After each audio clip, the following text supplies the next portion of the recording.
The Word of God is alive and powerful, sharper than any two-edged sword, piercing even to the dividing asunder of the soul and the spirit and of the joints and the marrow, and is a critic of the thoughts and intents of the heart. Ang tibuok nga kasulatan gipaginhawa sa Dios, ug may kapuslanan alang sa pagpanudlo, alang sa pagpamadlong, alang sa pagpanulid ug alang sa pagmatuto sa pagkamatarong aron ang tao sa Dios mamahimpit masinangkapan alang sa tanang maayong buluhaton. Ang kahulugan sa imong mga pagtulon na naghatag og kahayag ug naghatag og salabutan sa mga walay kahibalo. Welcome once again sa atong adlaw-adlaw nga pagtuon sa balaang pulong sa Dios ubos sa Balbido Evangelistic Ministry. Okay, sa wailangan magsugod ayon kita sa atong pagtuon niini, pagpadayon ining atong gisugdan as tuki atong isugdan ni kagahapon, the Theology of the Plan of God. Okay, now, kanimo magtotoo, you know what to do, aron ikaw mapunan sa Espiritu Santo, mandam sa atong pagtuon, o galang kanimo dili pa magtotoo, ang imong buhaton mong paggamit niya, ang imong kamubuton, to believe on the Lord Jesus Christ as your personal Savior. Okay, kung human ninyo buhata ka na, andan no sa kita sa pagtuon sa pulong sa Dios. Now, padayon ta sa atong tuki kagahapon nga finally we get down to verses 30 through 33 may tungod sa pagtuo. Okay? Now, unsay atong hisgutan bahin ini versikulo 20 sa Roma Kapitulo 9, mo kini. The rebuke of the believer who has a distorted perspective bahitungod sa relasyon tali sa divine sovereignty and human volition. Wa siya makasabot sa kanang angay-angay balance nga relationship between the two. Ug busa kining mao magtotoo assumes. He makes an evil assumption sa kunuhay injustisya og the unrighteousness, the iniquity o ang unfairness sa plano sa Dios. Sa laing pagkasulti, iyang gi-assume incorrectly sa iyo pang iyang pag-assume erroneously nga ang Diyos sa iyang plano dili angay-angay, meaning unfair. Kung siya nag-iingon sa versikulo 19, therefore, Paul says, si Pablo, nag-iingon, you will say unto me, why are you still finding fault? Now, kini siya magtotoo nga nagadahom nga ang Dios dili angay-angay. He is unfair. Mao kanay iyang ginahuna. Siya ningon nga, why does God find fault? O ang pulong nga find fault, kining phrase nini, mao ang berbo nga mimphomai. Greek word ni. Mimphomai nga nagkahulugan to find fault, to find error in something. Ug busa, to hold the individual accountable or responsible sa deficiency that is covered to be present. Kini God, it's a two-part meaning word. So, if God after all is doing everything, iyang gibuhat ang tanan, siyang nagalihok ning tanan, how can he hold man accountable? Ano ni pangutana? Well, ang premise, dili husto. Is incorrect. Kaya ang Diyos, wa man siya magabuhat sa tanan yun. He's not doing everything. Por ejemplo, sa pagkagahi yun, sa kasing-kasing ni Paraon, here is God. God provides a stimulus, pag-agda, pag-awhag, ngadto sa kabubuton ni Paraon. Here is God. He induces Pharaoh there and says, mo itong giingon ni Moises nga, let my people go. Mo ka na ang buot sa Diyos. Okay? Apan si Paraon niyo magdili. No. O ka na ang negatibo nga tubag, mo ka na gitawang na itong hardness of heart, katig-a sa kasing-kasing, ang Diyos nagaingon, I'm gonna harden his heart. You see? Now, kung atong tutukan yun, kini, from the standpoint of divine sovereignty, pagkalabang magagawang sa Diyos, nga nagkahulugan nga, ang Diyos may otoridad o kabubuton. He has authority and volition. Ang Diyos, mihimo sa decision to provide the stimulus to Pharaoh. Kasabot ka? Ubusa, mo kini ang stimulus, pag-agda ba, pag-awahag. Ang demand for the release of freedom of Israel, gikan sa Ehipto. O si Paraon niyo magyugno. Dili ko makatuman na. Now, mo kini ang tubag ni Paraon in this divine stimulus. Pharaoh says, no. God in His omniscience, yung pagkasayod sa tanan, nasayod na siya. Si Paraon, mo dumili yun. He will respond negatively. Hining mo kanang hangyo. Okay? O magandang hangyo sa Diyos.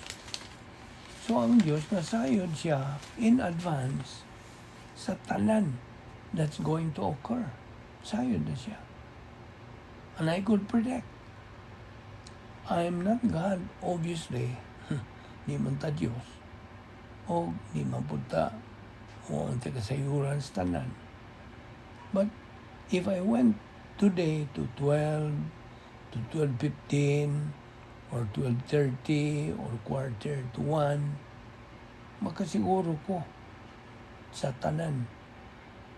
Here, I can assure you, everybody here, would have some kind of thought going through their mind. Ano sa man siya muhuno, ha? Ano sa man siya mahuman? Di ba?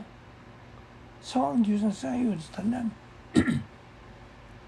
Hingpit yun na yung pagkasayod. Bahin sa umaabot. Perfectly, He knows about the future. He perfectly knows everything about the past, itong nilabay, o hingpit na yung pagkasayod may tungod sa karon, o He perfectly knows about the future. Sa umabot. Ayaw kalimot na ang Diyos hingpit. Kaya ang hingpit nga tao ra mo ay makaproduce og hingpit po ng plano. Og sanglit ang Diyos hingpit man ang iyang plano hingpit po. And to make the right application, therefore, ang Diyos anay hingpit nga solusyon sa matag suliran, matag pagsuhay, matag pag-antos, every adversity that na matag magtotoo mo atubang on the face of this earth. Kay, if God did not have a perfect solution, dili unta hingpit ang iyang plano. So, magaingon kang ang Diyos, dili way pag-angay-angay. He is unfair. You see. God knew in advance tungod kay siya hingpit. Ayaw nakalimot. Ayaw kalimti na. He knew in advance nga si Paraon was going to respond negatively. Naibawaan na niya. So iya nang kanang tagna. He said, I'm gonna harden his heart.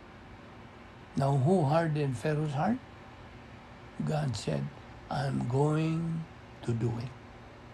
Now, sa hinapos diha sa Exodo, Kapitulo 9 o Kapitulo 10, na ay tulo ka statements naghihimo kung mao kining mosunod. Una, mao lagi ito, gipagahi na ang kasing-kasing ni Paraon. Ang Diyos may nagpagahi. He hardened Pharaoh's heart. Ikadua, gipagahi ni Paraon ang iyang kasing-kasing. Siya po, Pharaoh's heart was hardened. Ano yung katulo? So, kinsa may naghimo nini? Who did it? Ang Diyos. Ang Diyos ba o si Paraon? Ano yung pangutana nimo? Who did it? God or Pharaoh? I'll repeat that question. Who hardened Pharaoh's heart? Kinsa may nakapagahi sa kasing-kasing ni Paraon. Okay. Did God harden Pharaoh's heart? Or did Pharaoh harden his own heart? Well, ang tubag ni ini, it's not either or. Dili ni question either or. It's not either or, but it's both and. Nga naman. Tungod kay di both did it. Kita nimo? Pharaoh could not have hardened his heart about the divine request for Israel's release ilan sa Egypto kung nga pa pod if God had not sent that request. See? Now, di naman ka dumili. You cannot respond negatively or you cannot respond to any kind of stimulus. Kung ang stimulus, dili ka lang way pagkaangay-angay ba? It's if it is unfair or if you don't understand the stimulus, ay sabi mo, panalitan, ako kang labayan o container ba na puno sa tubig. Now, so, gusto ko nga mo, tubag ka. Ang sa imong itubag. And I can make you respond to it. Mayingon ka, well, magpatara lang ko where I am without moving. Di lang ko mulihok. Kanang imong way paglihok. Mao na ito imong tubag. You're still responding. Nagkasabot ka ba sa butang o pasabak? Paminaw. Ang stimulus, God. Ako lang nagibinseha o pag-awhag. Okay? Ang stimulus has to be understood. Kinahanglan sabton na. It has to be known about its present and it has to be understood. Masabtan. So, kinsa may nagapatiga, nakapagahi sa kasing-kasing ni Paraon. Ug ang tubag mo kini. God did and Pharaoh did. Sila ang duha. Nalambigit.